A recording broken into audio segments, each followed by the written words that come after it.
explain why what the president did on Tuesday. Don't ask the question, announce the answer. There's nothing wrong with that. To put in a headline that, Trump is doing something that legally he can't do. If that's factual, Jennifer, that's not a politically biased headline. Call it what it is. The talking points are deliberate and meant to distract us from what's really happening. And journalists know that, and they need to say that.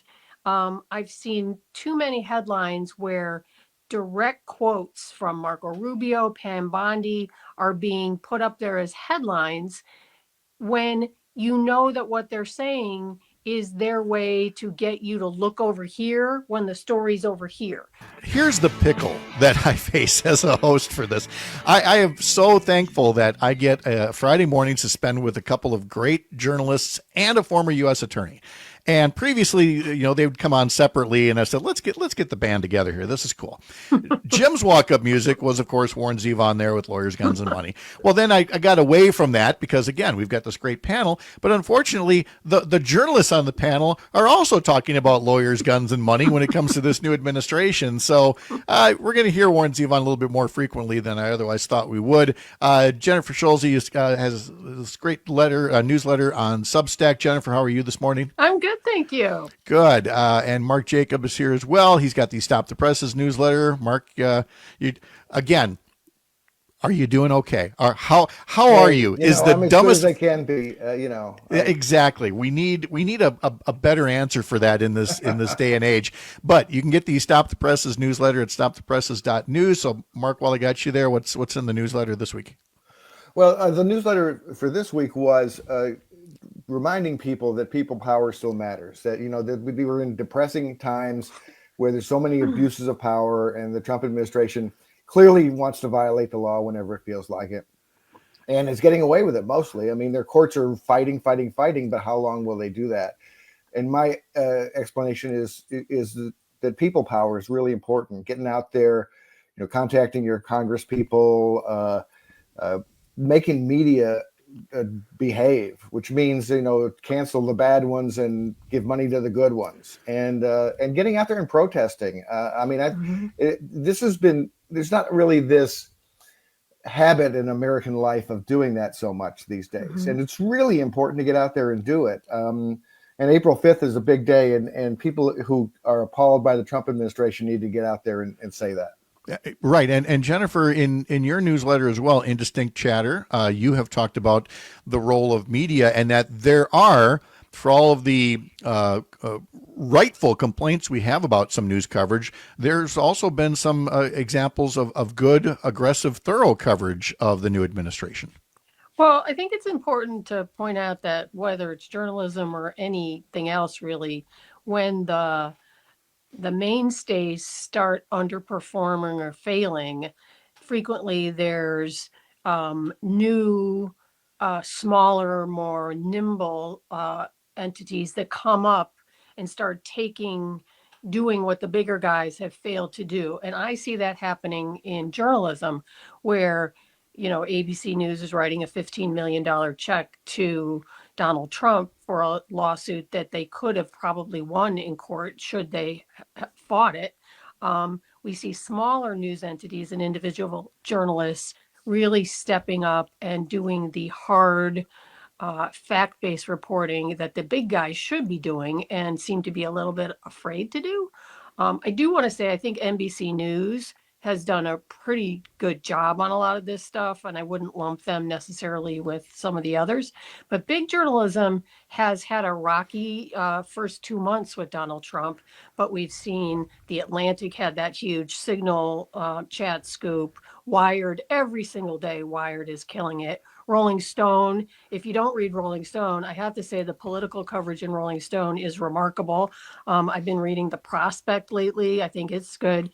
Judd Legum has the Musk Watch, which I think is required reading every day. Chris Geidner is covering the stuff in the courts. I think he is a one-man band. He writes something called Law Dork, and he has the coverage of the myriad of cases in the courts on social media, or you can sign up for his newsletter, and it's excellent. And by the way, this is all summed up in Jennifer's newsletter. Head over to substack.com/ @newsjennifer to learn more about that. When you mentioned the executive order and Signal Gate and everything else, it is so tough to know even where to start with all of this. But Jim Santelle, former U.S. attorney, so former government employee, you've been told a thing or two about secrecy and about handling files and about the way that you communicate. And Jim, did you serve in the military? I did not actually serve in the military. You know what? But, me neither. But let me lead into it by saying, but Jim, so we didn't serve, but you know enough about safeguarding information. Would you say that the stuff that was shared in that Signal chat was probably classified information that you would not have been able to share if you had done something like that? Absolutely. And again, we seem to rely so much on this appellation, this categorization of something being classified. And if it's classified, nobody can look at it, and everything else is okay. And the answer, of course, Pat, is and all your listeners know, that's not a distinction that makes sense either. There's a huge amount of very, very national security-based information that doesn't have the stamp of classified on it, that should not be out there in the public domain at all. And so even when the administration today says, well, this wasn't classified, it doesn't matter. Let's take a look at what the information was. These were undeniably war plans. I'm sorry, Mr. Secretary.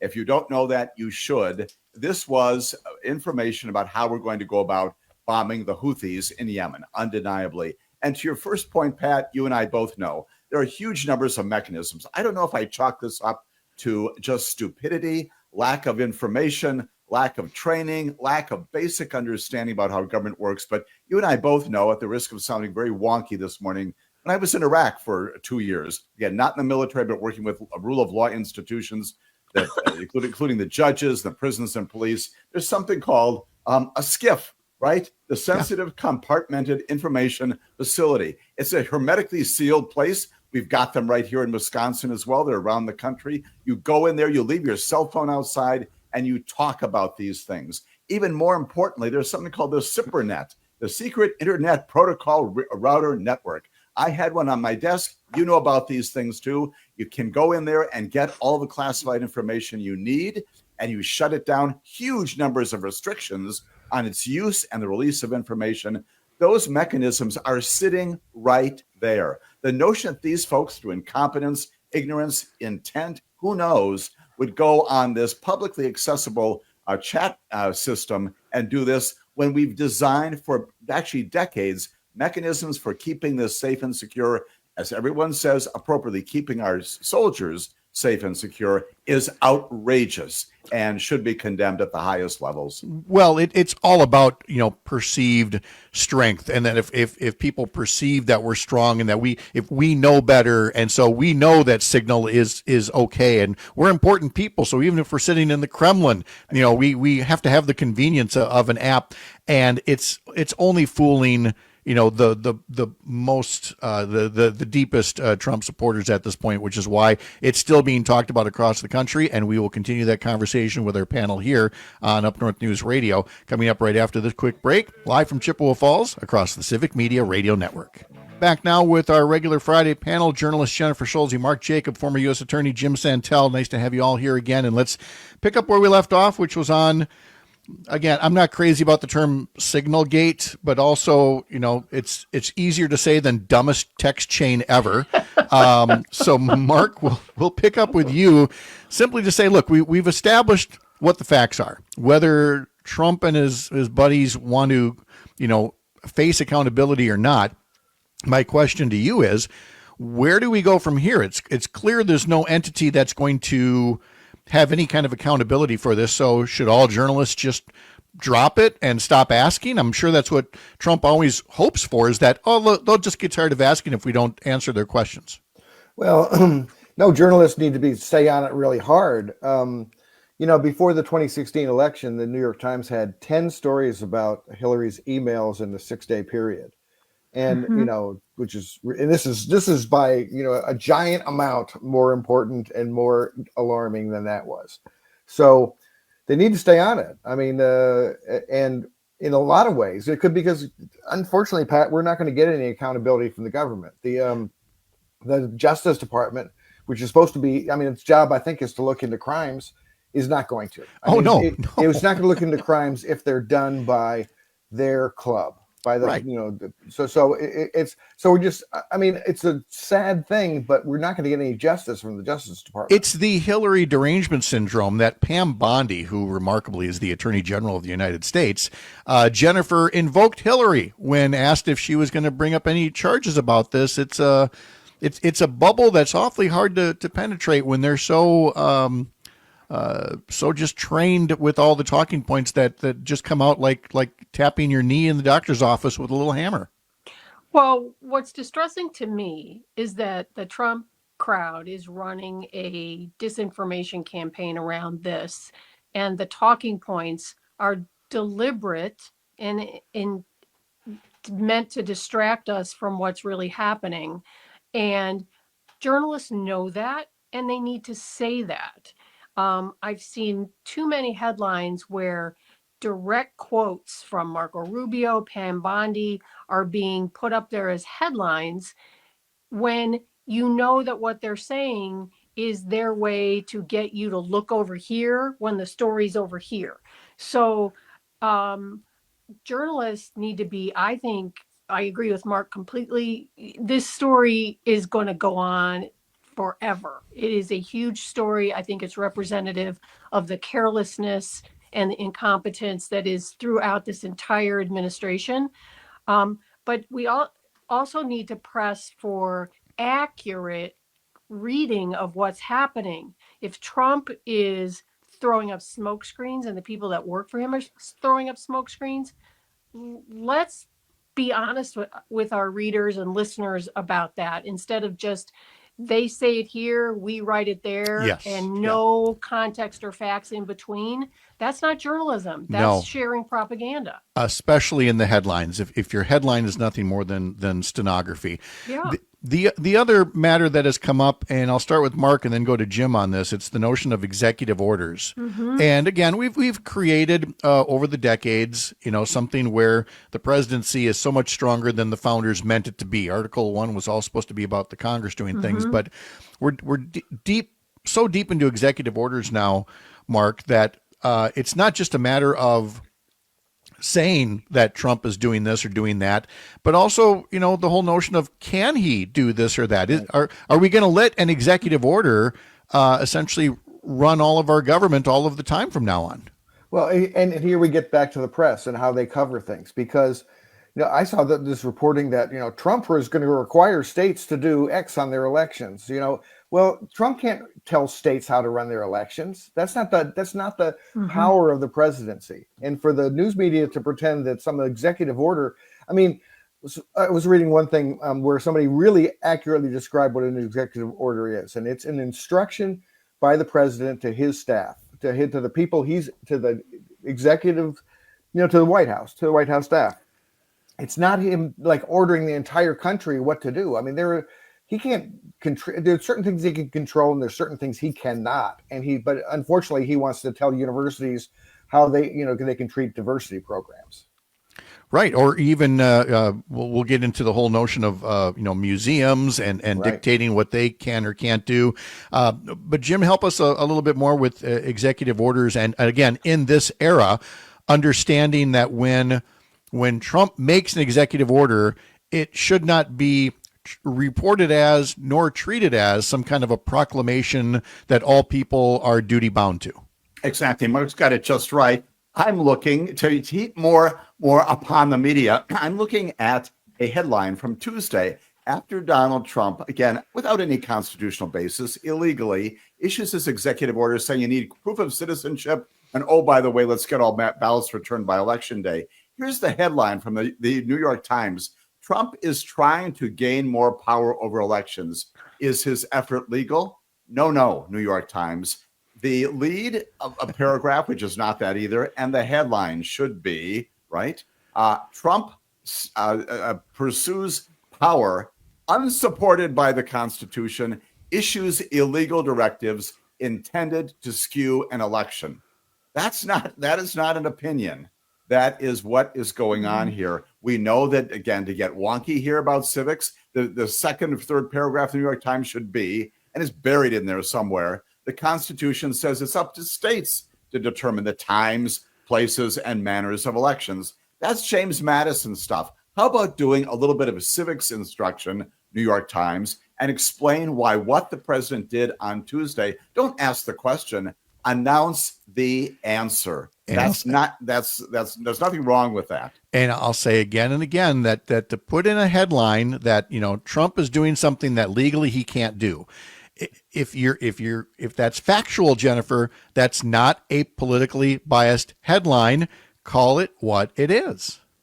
A journalist, I'm sure we're all familiar with, David Rothkopf, wrote this morning on Blue Sky. Note to editors and producers: if an executive order demands an action that is illegal or outside the president's authority, then you should not describe it as ordering something. You should say it seeks to achieve some outcome, and then note it's illegal and beyond the power of the president.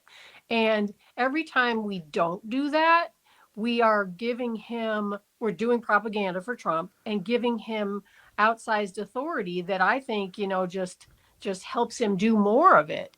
I'm stunned at how the journalism community has failed on executive orders. I really feel like we need to better understand separation of powers. We need to understand, every one of these headlines, if it's illegal, it should say so. Yes. From the text line, Mark, somebody wanted us to get into a topic that I know we were going to get into. Steve in Milwaukee, and I've got to clean it up a little bit. Am I mad that somebody signed an executive order to bring back racist monuments? Right. We're talking about things that were taken down as part of the national reckoning after the police murder of George Floyd. But also just getting into, Trump singled out for criticism the fact that there are Smithsonian, museums out there dedicated to Black history and to women's history. And again, he, like others on the far right, have the gall to call that divisive. And it's something that, again, if you're going to report on it, maybe you don't want to put the word racist or sexist in the headline. You should. But don't pretend that there isn't something underlying that's motivating these things. Well, Pat, I write books about American history, and the history of this country involves systemic racism. The worst war that was ever fought that just nearly destroyed this country was over racism. It's a part of the history of this country. And to act like, well, we're going to cover all that up is just simply an act of white supremacy. It is racist in itself. And if you're not going to let history institutions teach about slavery and other examples of systemic racism, then that's an act of systemic racism. Yeah, and if there's one thing that Mark has not been afraid to lead with, it's you can use the F word when something is fascist, or if we're heading toward fascism, say so. Same goes with racism and things like that. Let me start with Jim on this next subject. It's a Wisconsin bill, but it'll get into this whole national perception of always wanting to appear tough no matter what. Jim, there's a new bill that's being proposed in the legislature. And again, I'll take pains to do what we've just said we were doing. This bill isn't passed. This bill isn't going to become law, but it does say where their principles are. This bill is being proposed by a lawmaker from the Mosinee area, Brent Jacobson, and under it would send thousands of people back to prison for violating their parole terms or their probation or their extended supervision, this whole tough on crime thing, which sets aside the notion that we don't have enough space. Our prisons are understaffed. It makes no accountability for, drug treatment, recidivism, alternative sentencing, anything like that. But Jim, you are a prosecutor. You've prosecuted a lot of bad dudes. So here's your chance to say, absolutely, Pat, keep building those prisons. Let the taxpayers pay for it. Let's warehouse every single person that violates their parole. Is that your position, Jim? And let's put them into those facilities without any due process whatsoever. There we go. Yeah, let's really take it. So I'm going to take it your answer is no. Exactly. The answer is no. It's a resounding no. If I write the headline, it's capital N, capital O with 15 exclamation marks after it. Again, not only stupid for all sorts of financial reasons and practical reasons, but it's contrary to Pat to what Republicans and Democrats and everybody in between on all sides of the political aisle have thought is good law enforcement for 50 years.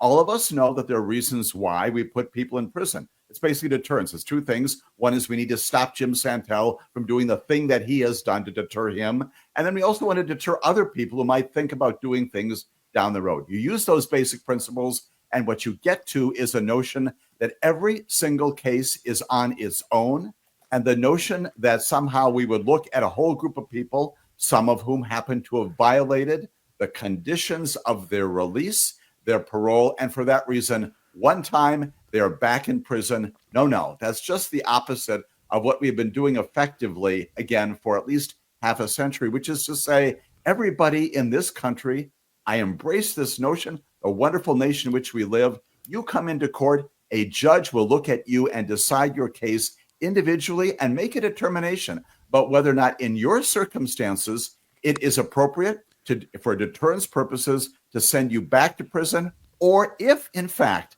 the better thing to do, just like being back when I was a 7-year-old boy, looking at me and saying, Jim, I'm so disappointed with you. Read me the Riot Act and tell me what I've got to do to make certain that this will not happen again.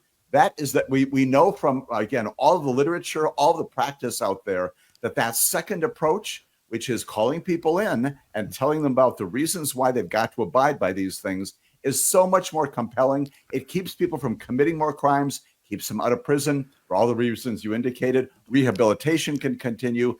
This is stupid with a capital S. But again, it the whole political notion right now is to appear strong, even if that means that the people you're sweeping up aren't all, domestic terrorists. They aren't all gang members. If a few others get caught up in it, well, so be it. I've got under 60 seconds left, Jennifer, so I actually have to switch gears really quick because of the word that came out this morning that Elon Musk is actually coming to Wisconsin to campaign for Brad Schimmel for the state Supreme Court race. So in about 20 seconds here, what's the significance of the world's richest man coming to Wisconsin? What should voters think about this? I think voters in Wisconsin don't want a South African national calling the shots for them and their families. There you go. $1 billion here, $1 billion there. Pretty soon you're getting yourself a pretty nice Supreme Court race, or 20 million is what he's put in to this point. Jennifer Schulze, Substack, go see her newsletter there. Mark Jacobs, stopthepresses.news. Jim Santelle, Amicus tomorrow morning. Thank you all as always. Love it. Have a great weekend. Thanks, Pat. Dan Schumacher helps us wrap up the weekend talking sports right after this. You're up north.